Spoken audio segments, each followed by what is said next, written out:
Anyone else want to preach on self-control? I'll let you. It's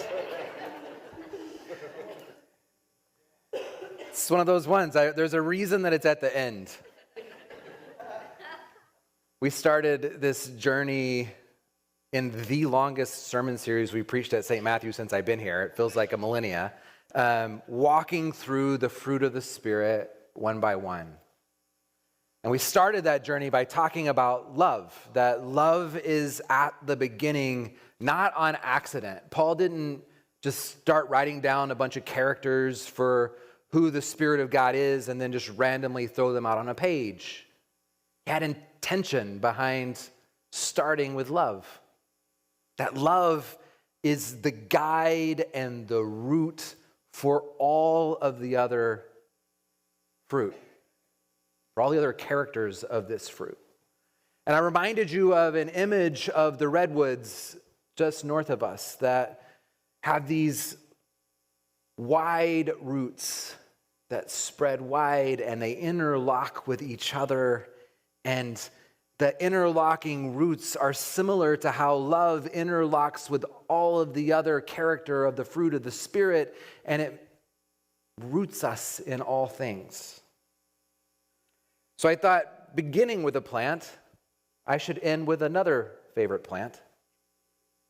And that is about an hour north of here. Many of you know I love it. You'll find yourself in the middle of rolling hills and vineyards of either Napa or Sonoma. It's a beautiful place. Right? Rows upon rows of vines stretching towards the horizon, branches trained along trellises, each one held and guided and lifted toward the sun. Beautiful. But talk to any vintner, and they'll tell you that grapevines untended grow wild. They'll spill in every direction, shooting new branches faster than they can actually even bear fruit. And they'll chase light, but in doing so, lose substance. So the growers prune. Not to punish the vine, but in fact, to focus it. Not to limit growth, but to make room for what really matters. Because when the energy of the vine runs in every direction, the fruit actually stays small and sour. But when the energy is centered and when it flows through the right channels and it's trained on the trellises and light is able to hit that fruit, then what you get is some of the best juice in the world. This is what Paul's talking about when he names self-control as a part of the fruit of the Spirit. It's a centering, a Spirit-shaped focus that gives depth to all the other fruit. Paul writes in Galatians that the fruit of the Spirit is love and joy and peace and patience and kindness and goodness and faithfulness and gentleness and self-control. Self-control sits at the end of the list, not as a footnote, but as a centering and deepening of all of those that have come before it. Because without self-control, love can become possessive, and joy can become indulgent, and peace can become passivity, and patience can turn to avoidance, and kindness can become enabling, and goodness can become self-righteousness, and faithfulness can become rigid, and gentleness can be traded for timidity. Self-control is the fruit that intensifies and richens the flavor of the fruit itself. It's the Spirit's way of grounding us. It gives the other fruit staying power. Now, when I hear the word self-control, I do what Mary did at the first of this service and say, ugh. It was perfect because it's exactly how I was feeling. Because often I think when the church has been talking about self-control, we just add it to the list of all the things that we've told the world you should not do. Right? Just more lists of nots. Don't do this, don't do this. If you just did this better, everything would be better. But instead, this word that Paul uses, it actually means to be held together from within. Right? To be held together from within. That's what it means to have self-control. It means to have integrity, to be integral, for all things to be brought together. It's not about tightening every muscle of our will. It's about being centered and integrated as people with the Spirit. So self-control then isn't about saying no to life. It's about saying yes to what gives life its depth. It's about alignment, right? It's about harmonizing our interbeing with the Spirit's way in our world. So Paul reaches for this metaphor in 1 Corinthians 9, where he says, every athlete exercises self-control in all things.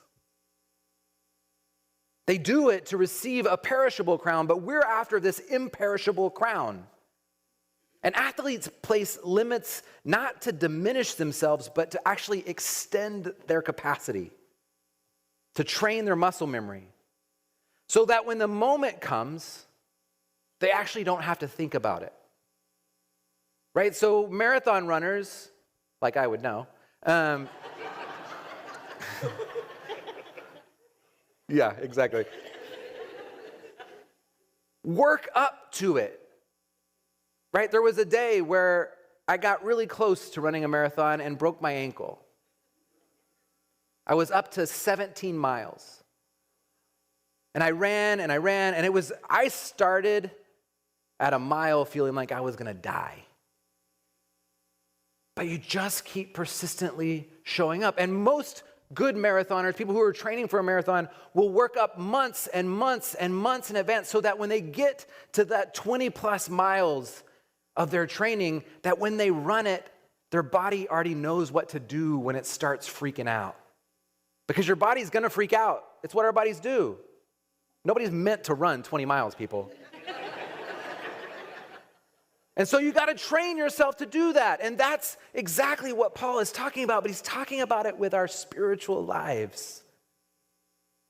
That through the rhythms of community and shared meals and prayer and reading the sacred text and worship and rest and service and connection, the Spirit is actually training us so that love and joy and peace and patience and kindness and goodness and gentleness and faithfulness and self-control become our reflex. That joy becomes a posture. That gentleness becomes a strength because it's built into us. So that when that person cuts us off on the freeway and our body says, do this, our spirit says, nah, just breathe. Or when our kids are losing their minds, mine don't do that. But when they're losing their minds, instead of losing our minds to match their losing minds, our frontal cortex taps in and says, be at peace. Let it go. Self-control is not an external command. It's an inner coherence. The Spirit and self moving in sacred connection together. And if we want to understand what self-control is, we need to look no further than at Jesus himself. Jesus embodied a spirit-centered freedom. He lives rooted in his center. Unless we think our world is crazy and chaotic, which it is, in the world that Jesus lived, you would walk down the streets ruled by Rome and there would be crucifixes lining the road. Imagine trying to live centered in that space under the rule of empire. And yet, Jesus moved through temptation and oppression and betrayal and violence without losing himself in his connection to the Spirit. Think right after he was baptized and the Spirit descends upon him, he goes to the wilderness, and for 40 days in the midst of hunger and tempting whispering, inviting him to power and control and comfort, Jesus refuses to grasp at what is immediate or easy. And his restraint was not a denial of desire. It was devotion to love and to God. Or go forward in time 3 years, and he's praying in the Garden of Gethsemane with his friends, and he's brought these 3 friends just to come pray with him and to stay awake and just be there for a moment, and they fall asleep. And in the midst of their sleep and his prayer with God, he wants to let go of all that is about to happen to him, and yet he still prays, God, not my will, but yours.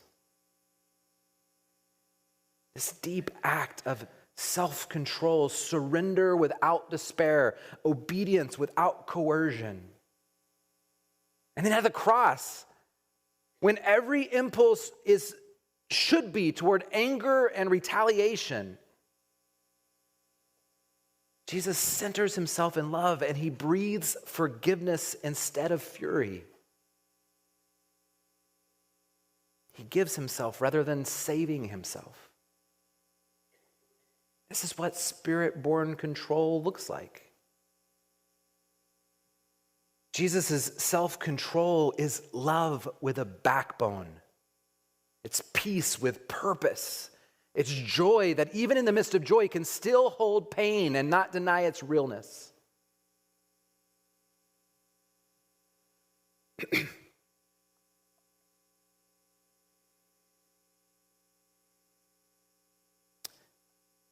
We live in a world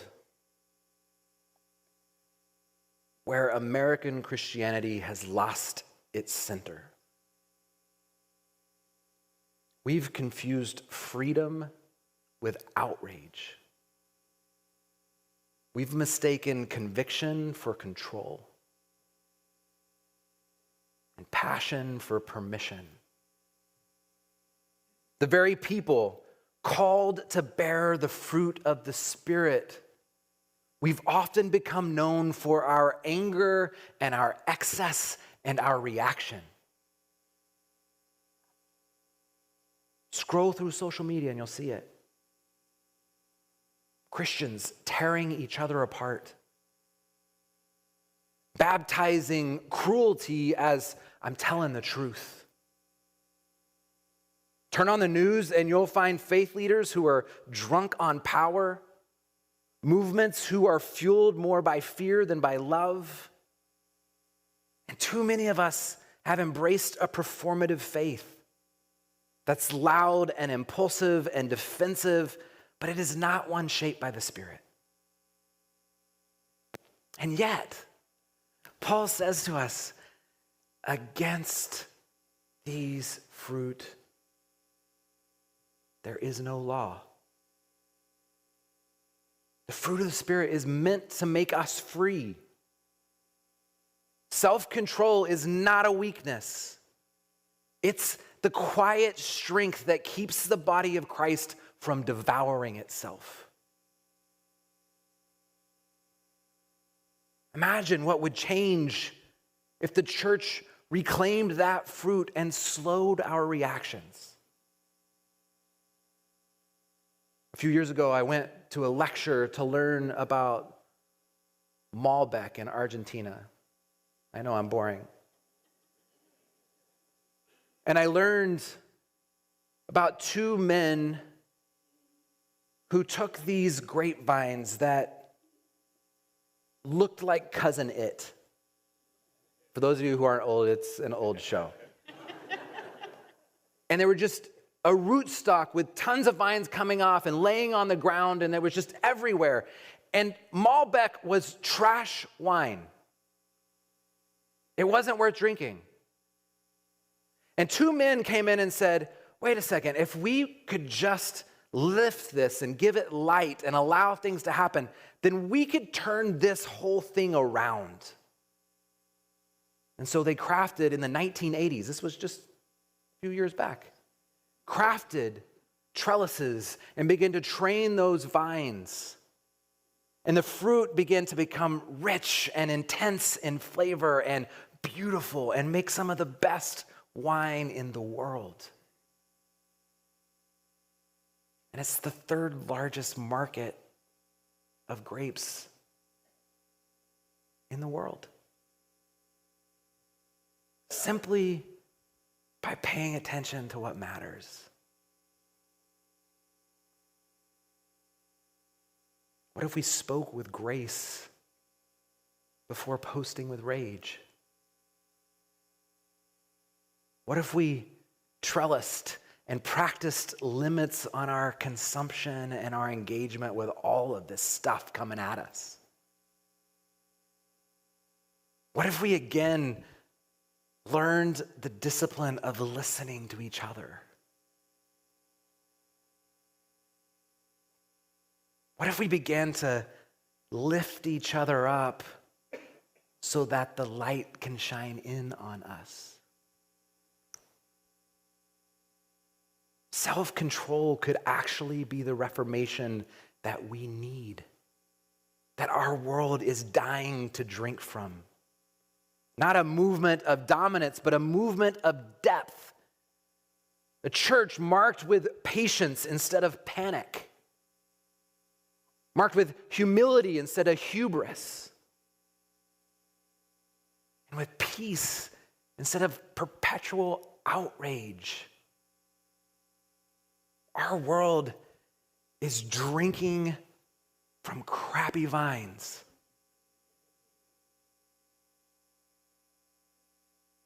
But they don't have to. We're invited to root ourselves in the Spirit of God. To let the fruit grow. But it's going to require some training of ourselves.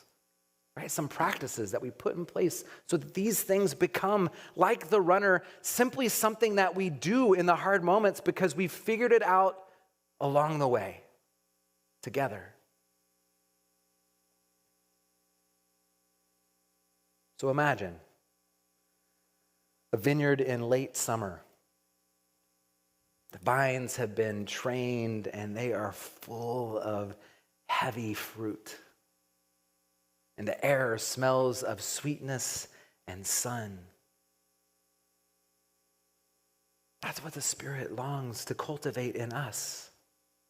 A life not overgrown with impulse, but abundant with intention.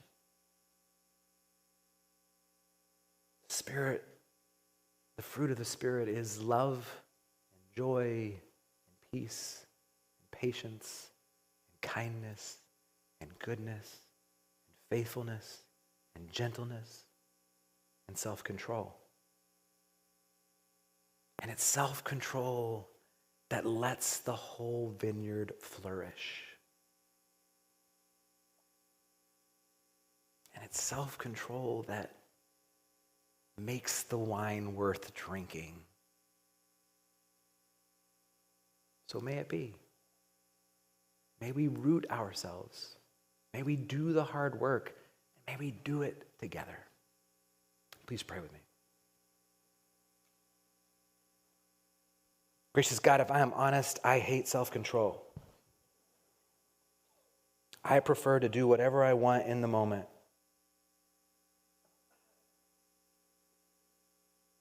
kind of like to overdo everything. And yet, you invite us into something different. So may we root ourselves in your Spirit, and may these fruit take root in us.